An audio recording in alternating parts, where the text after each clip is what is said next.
Hello दोस्तों, ये कहानी शुरू होने से पहले अगर आपने हमारे चैनल को सब्सक्राइब नहीं किया है तो जल्दी से सब्सक्राइब करके बेल आइकॉन दबा दीजिए, क्योंकि हम आते हैं हर बार एक नई सुपर मज़ेदार कहानी के साथ। और सभी उठकर आ जाते हैं। शोर सुनकर विनय भी जाग जाता है और निशा भी वहाँ आती है। ये क्या हो रहा है माँ? तू जाकर देख ले बाहर क्या हो रहा है। आई बड़ी हीरोइन। मम्मी इस निशा को ही बाहर भेज दो, कोई हमला करेगा तो इस पर ही करेगा। मम्मी मुझे तो लग रहा कोई गुंडा है। फिर तो पुलिस को बुला लेना चाहिए। तभी निशा खिड़की से देखती है कि बाहर सुमित खड़ा था और चिल्ला रहा था, माँ ये तो वही लड़का है। चुड़ैल तूने ही बुलाया होगा। नहीं माँ। तभी सुमित्रा एक डंडा उठाकर दरवाजा खोलती है और जाकर सुमित को पीटने लगती है। रोहित भी उसे मारता है। छोड़ो मुझे। तेरी हिम्मत कैसे हुई हमारे घर पर पत्थर फेंकने की? हाँ पीटो इसे, ये सुमित तो इसी के लायक है। तुम्हें इसका नाम कैसे पता? वो छोड़ो मुझे, मैं मार दूंगा सबको, छोड़ दो मेरे को। ये ऐसे नहीं मानेगा पायल, जल्दी से पुलिस को बुला। नहीं पुलिस को मत बुलाओ, मैं चला जाऊंगा। ले जाए इस निशा को भी अपने साथ, दिमाग खराब कर रखा है, इसी के पीछे आया है ना? नहीं मैं तो निशा को जानता नहीं हूँ। पायल मेरी गर्लफ्रेंड है, मैं इसी के पीछे आया हूँ। ये बात सुनकर सुमित्रा और रोहित बहुत हैरान हो जाते हैं और पायल घबरा जाती है। रोहित समझ गया था कि पायल ने जानबूझकर निशा को फंसाया था। नहीं मम्मी, ये झूठ बोल रहा है, जरूर इन दोनों की चाल होगी मुझे फंसाने के लिए। झूठी उस दिन मुझे फंसा दिया, खुद बच जाए और मुझे छोड़कर चली गई। ये लड़का क्या बोल रहा है पायल? मम्मी ये झूठ बोल रहा है। तो झूठ बोल रही है पायल, तेरी शक्ल देख तेरा रंग उड़ा हुआ है। उस रात भी पायल से ही मिलने आया था और निशा को फंसाने के लिए पायल ने मुझे इसके कमरे में भेज दिया था। मैंने कहा था ना माँ कि ये लड़का पायल के पीछे आया है। सुमित तू चला जा यहाँ से, मैं अपने आप अपनी बेटी को संभाल लूंगी। आज के बाद यहाँ नजर मत आना, वरना तेरी टांगे तोड़ दूंगा। सुमित फिर से घबराकर वहाँ से चला जाता है और वहीं सब अंदर आ जाते हैं। रोहित अब पायल पर गुस्सा कर रहा था। देखा मम्मी, कितनी होशियार है पायल। चुप कर, अपनी बहन को फंसा रहा है। जो हो गया उसे भूल जा, हमें ये बात फैलानी नहीं है। और क्या, तो अकल ही नहीं है इस रोहित में। मैं तो कब से निशा को ही गलत समझ रहा था, मुझे क्या पता था कि पायल इतनी चालू है। अरे ऐसे कैसे बोल रहा है, ये तेरी सगी बहन है। निशा तो फिर भी सौतेली है। बात सगी या सौतेली की नहीं है मम्मी, बात सही और गलत की है। मैं तो कितनी बार कह रही थी, लेकिन मेरा कोई यकीन ही नहीं कर रहा था।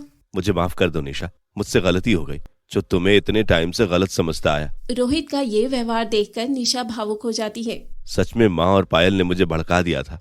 अब मैं समझ गया हूँ कि निशा बिल्कुल सही है। हाँ रोहित, मैं बहुत खुश हूँ कि कम से कम तुम्हें तो मुझ पर यकीन हुआ। मेरा भाई तो मेरे साथ है। तभी रोहित भी निशा को गले से लगा लेता है।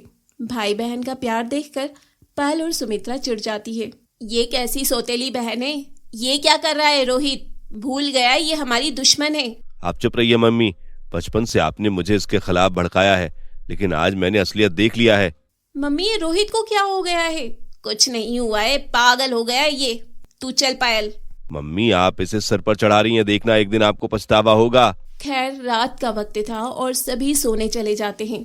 अब रोहित और निशा के बीच रिश्ता अच्छा हो गया था। अगले दिन निशा अपने पापा के पास जाकर सारी बात बताती है। पापा मैं बहुत खुश हूँ, कम से कम अब रोहित तो मेरे साथ अच्छा व्यवहार कर रहा है। मैंने कहा था ना बेटा, भगवान सब देख रहा है, धीरे धीरे सब अच्छा होगा। मुझे मेरा भाई मिल गया, इससे बड़ी खुशी की बात क्या होगी। हाँ बेटा। कुछ दिनों बाद सुमित्रा को पायल के लिए भी एक अमीर घर का लड़का पसंद आ जाता है और सुमित्रा अपने पति के पास जाती है और बाकी तीनों बच्चे भी वहीं थे। अब देखो, मैंने दोनों लड़कियों के लिए लड़का देख लिया है और मैंने फैसला लिया है कि इनकी शादी एक ही दिन होगी। लेकिन कुछ बताओ तो, लड़का है कौन, या सीधे शादी ही कर दोगी? बता तो रही हूँ, एक लड़का तो निशा के लिए पहले ही देख रखा था। मुकेश नाम है उसका, 15,000 सैलरी है, 12वीं तक पढ़ा है, खेती भी करता है। मैंने तुमसे कहा था ना कि उस लड़के के साथ निशा का रिश्ता मत करो। आप चुप रहिए, जहाँ मैं कहूँगी वहीं होगी। लेकिन मम्मी वो तो बहुत गरीब लड़का है, निशा कैसे वहाँ खुश रहेगी? तुझसे बात की है क्या? तू सबसे छोटा है, चुप रहे। मम्मी मेरे लिए कौन सा लड़का देखा है? तेरे लिए तो बिजनेसमैन देखा है, लाखों में कमाई है उसकी, बहुत बड़ा घर है, संदीप नाम है। अरे वाह। ये भेदभाव करना अच्छी बात नहीं है सुमित्रा। भगवान सब देख रहा है। हाँ तो आप चुप रहिए ना, भगवान को देखने दो, आए बड़े। मम्मी आप गलत कर रही हो निशा के साथ। निशा के लिए भी अच्छा लड़का देखना था। तू जा अपना काम कर, आया ही क्यों यहाँ बीच में ज्यादा लीडर बनने। रोहित भी गुस्से में वहां से चला जाता है। वहीं निशा अपने लिए कुछ भी नहीं बोलती है। 2 दिन बाद सुमित्रा के घर पर मुकेश और उसकी माँ जया को बुलाती है। वो दोनों निशा को देखने आए थे। उनके लिए चाय बिस्किट रखे जाते हैं। बहन जी, आपने हमें अपने घर तो बुला लिया, लेकिन हमें तो थोड़ी शर्म आ रही है। हम इतने गरीब हैं और आपके घर से रिश्ता कैसे जोड़ सकते हैं। अरे नहीं नहीं, आप तो इतने अच्छे लोग हैं और मेरी निशा को तो आप जैसे अच्छे लोग ही चाहिए। पैसों का क्या है, आना जाना लगा ही रहता है। आप तो बड़ी महान हैं, बहुत ऊंची सोच की है। मुझे तो हैरानी है कि आप हमसे रिश्ता करना चाहती हैं अपनी बेटी का। हाँ, क्योंकि मैं चाहती हूँ कि मेरी निशा को अच्छा इंसान मिले, अच्छी सास मिले, इसलिए मैंने आपका परिवार चुना। थोड़ी देर में निशा भी वहाँ आ जाती है। वहीं मुकेश और जया को निशा बहुत पसंद आती है। आपकी बेटी निशा को मेरा बेटा मुकेश पसंद तो है ना? एक बार इससे बात तो कर लीजिए। नहीं नहीं, मेरी बेटी तो गाय है, इसने तो मुझे पहले ही बोल दिया था, जहाँ मैं चाहूंगी शादी वहीं कर लेगी। बस थोड़ा शर्म आ रही है इसीलिए चुप है। अच्छा ठीक है फिर। यही मुकेश और निशा का रिश्ता तो पक्का हो जाता है। मुकेश अपनी माँ के साथ वहां से चला जाता है और सुमित्रा अपने असली रूप में आ जाती है। कैसा लगा मेरा ड्रामा? आप तो बहुत अच्छी एक्ट्रेस हैं। एक सच्ची प्यारी माँ होने का खूब ड्रामा किया आपने। हाँ क्या करूं, टैलेंट है ही बहुत मुझ में। हाँ mummy, you are the great mom. कुछ दिनों बाद सुमित्रा पायल का रिश्ता पक्का करने के लिए संदीप और उसकी माँ शोभा को भी घर बुलाती है और उनके सामने ढेर तरह के पकवान रखे जाते हैं। सुमित्रा जी, आपने तो हमारे लिए ढेर पकवान बनाए हैं। हाँ हाँ बिल्कुल, आखिर आप हमारी बेटी की होने वाली सास है भाई। अरे अभी कहाँ, अभी रुको जरा, संदीप मिल तो ले पायल से, पसंद आएगी तभी करेंगे, वरना तो हम नहीं करेंगे।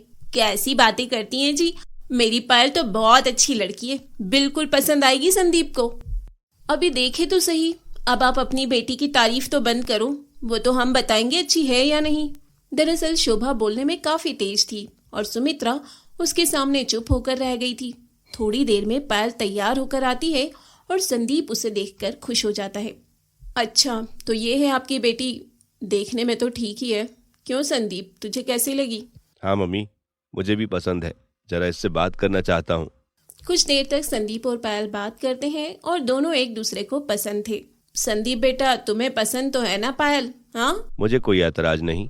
चलो भाई, बधाई हो, दोनों को पसंद है रिश्ता, पक्का समझो। सुमित्रा जी, अब ढंग की मिठाई मंगवा लेना अच्छी दुकान से, मुंह तो मीठा करो। जी जी, अभी मंगवाती हूँ, रोहित से बोलती हूँ। इस तरह से संदीप और पायल का भी रिश्ता पक्का हो जाता है और 2 महीने बाद एक ही दिन पर उन दोनों की शादी रखी जाती है। एक तरफ संदीप बारात लेकर आता है जिसमें बहुत सारे बाराती थे और संदीप रथ पर दूल्हा बनकर बैठा था। उसने काफी महंगी और सुंदर शेरवानी पहनी हुई थी। दूसरी तरफ मुकेश की बारात में सिर्फ 8-10 लोग थे और मुकेश भी काफी सिंपल कपड़ों में घोड़ी पर बैठकर आया था। वहीं मेहमानों के बीच काफी चर्चा चल रही थी। देखो तो, पायल की बारात तो ऐसे आई है जैसे राजकुमार की बारात हो, दूल्हा कितना सजा हुआ है। वहीं इस निशा की बारात कितनी गरीबी से भरी हुई लग रही है। भाई फर्क है, एक बेटी सगी है और दूसरी सौतेली, तो बारात में तो फर्क होना ही था। हाँ, बारात देखकर ही पता चल रहा है कि दोनों लड़कियों का भविष्य कैसा होगा। पायल तो राज करेगी और बेचारी निशा तो वैसी ही रह जाएगी जैसे अभी रह रही थी, काम वाली बनकर। खैर, अपने को क्या लेना, मजे मारो शादी में, खाओ पियो नाचो। दोनों की शादी हो जाती है और दोनों अपने ससुराल पहुंच जाती है। एक तरफ पायल के ससुराल वाला घर काफी बड़ा था, दूसरी तरफ निशा का ससुराल वाला घर बहुत छोटा सा था। निशा भी काफी हैरान थी कि इतने छोटे कच्चे घर में कैसे रहेगी। तो क्या निशा अपनी शादीशुदा जिंदगी को खुशी खुशी आगे बढ़ा पाएगी या वो यहाँ भी घुट घुट कर रह जाएगी? देखते हैं आगे पायल और निशा की जिंदगी उन्हें किस मोड़ पर ले आती है। बने रहिए हमारे साथ सौतेली माँ का अत्याचार के अगले एपिसोड में। तक आपने हमारे चैनल को सब्सक्राइब नहीं किया है तो जल्दी से सब्सक्राइब कर लीजिए। इस वीडियो को लाइक, शेयर, कमेंट करना ना भूलें। फिर मिलेंगे अगले एपिसोड के साथ।